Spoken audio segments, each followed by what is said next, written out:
पेश है हिंदी जबान में अपडेट।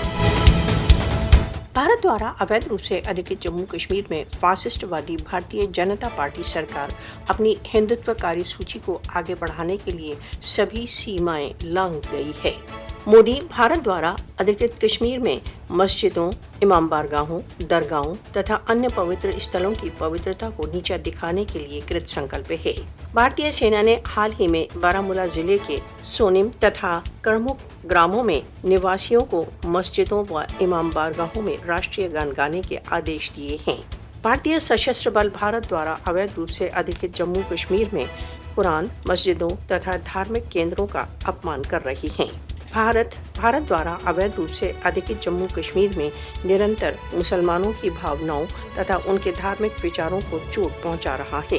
भारत द्वारा अवैध रूप से अधिकृत जम्मू कश्मीर में भारतीय सशस्त्र बलों ने चरारी शरीफ को जलाया, दरगाह, हजरत बल तथा श्रीनगर मस्जिदों की मानहानि की। हिंदू बलों ने भारत द्वारा अवैध रूप से अधिकृत जम्मू कश्मीर में सभी इस्लामी केंद्रों को नष्ट करने की योजना बनाई है।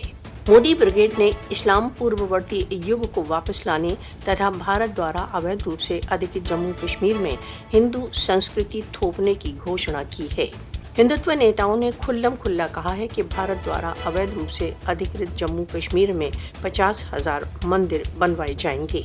भारत की 5 अगस्त 2019 की कार्रवाई का लक्ष्य कश्मीरियों की विशिष्ट पहचान तथा संस्कृति को छीनना है। बीजेपी तथा आरएसएस की भारत द्वारा अवैध रूप से अधिकृत जम्मू कश्मीर में अपने जघन्य षड्यंत्रों में विफलता निश्चित है।